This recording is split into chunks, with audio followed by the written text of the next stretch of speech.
What are distortions in NLP and how can we use them? Hey everyone, Mike Sweet here from mikesweet.co.uk, giving you the edge in life and business with NLP and psychology. Now this video is about the 5 categories, the 5 elements of distortions within the Meta-Model. And they are mind reading, cause and effect, complex equivalence, lost performative, and presuppositions. So let's start with mind reading. Now I know what you're thinking. You can probably guess what this is about, can't you? And I'm sure you've done mind reading hundreds of times in your life, because everyone has. You see, they are mind reads when you're guessing what someone is thinking, what someone is feeling. Also, understanding mind read is when someone should understand what you think.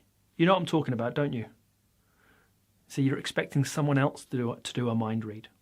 And the other element of mind reading is prophesizing. My mum does this a lot. Oh, well, I know what's going to happen when we go to so-and-so's wedding. Or I know what it'll be like when we all go on the family holiday. You see, people who prophesize are also mind reading, looking into the future, thinking they can find an answer.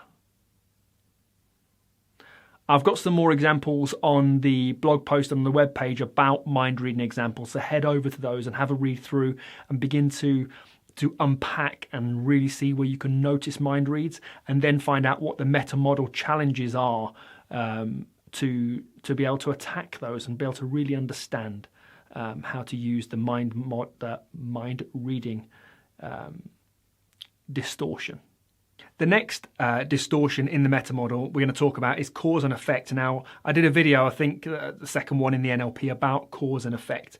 Now, it's a real biggie that we seem to, you'll hear this in people's language, that this causes Y. X makes Y, X means Y. We'll hear it that in people's language that when she gets home late from work, this makes me angry. So this makes this, X makes Y. See, it's really interesting whenever you hear that in someone's language, because you can really begin to question how specifically does your wife being 15 minutes late home from work, make you angry? And when you hear these violations, these cause and effect violations, when you ask a question like that, they go, well, it doesn't make me angry. Well, I just think that out of respect, she should call me. And you get something very different. You understand more deeply what's the structure behind that statement. Another quick cause and effect example, someone might say a statement like, going to the gym too often will wear your body out. See, this means this again.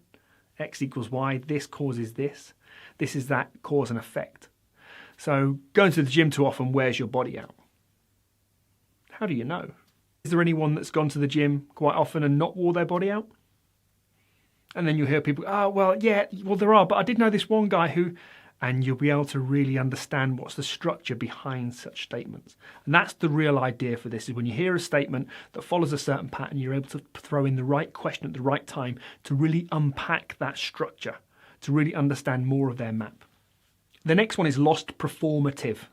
Now, lost performative is something that's an opinion stated as a fact, or something that someone said, but that someone isn't here anymore.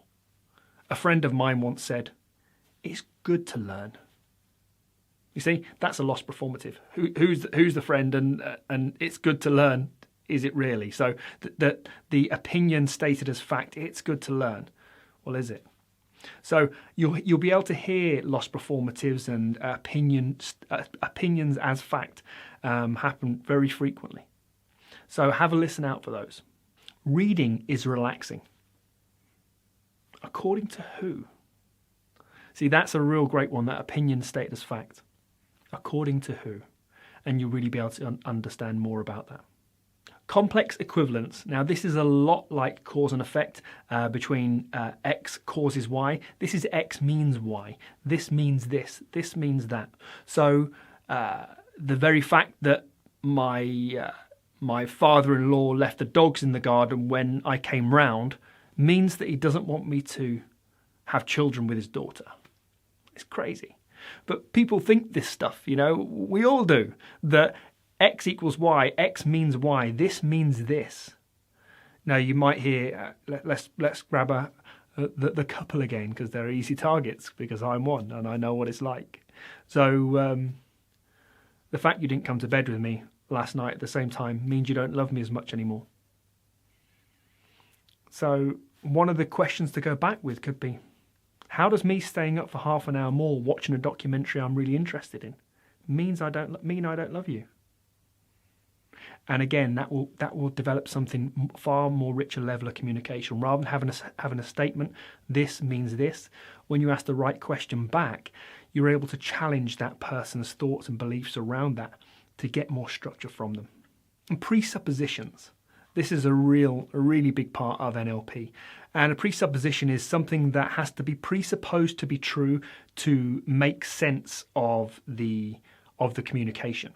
That's the idea. There's an element within the statement, within the question, that's presupposed to be true in order for that to make sense. A question like, what's your problem? Presupposes that there is a problem and that someone has it. Now, presuppositions, you can question them using lots of different meta-model type questions, but the idea is you're really diving into understanding more. So it might not be a case of just answering a question, what's your problem? Presupposes there is a problem. However, you could go back provocatively and say, well, what's my problem? Depends how long you have. And again, we'll change the line of communication. And then someone might say, I didn't mean what your problem was. I meant you don't seem comfortable today and I want to know if I can help. That's different. You see, when you're able to ask a precision question based on what someone asks you, you're able to dive deeply into the meaning of that structure. So we've had a quick whistle-stop tour through Distortions of NLP. To find out more, please head over to the blog post of this video and you'll be able to find more examples, more working examples, something you might want to save, because as you can understand here, there's quite a lot to learn in the structure of it, and it's worth taking just pieces of it, piece at a time, and beginning working through and recognizing these meta-model distortion violations and find out what the right questions are to go back with. So I hope you've enjoyed today's quick video on that. I know it's been a lot to take in, but again, practice makes permanent. And if you want some free NLP training delivered to your inbox for 30 days, head over to mikesweet.co.uk/free NLP, and I'll send 30 days of NLP to your inbox. So if you give me 10 minutes a day, I'll give you a new way to have a new understanding of NLP. I can't say fairer than that. So please do like, please do share, and please do connect with me on all social channels at Mike C Sweet. Until next time, bye for now.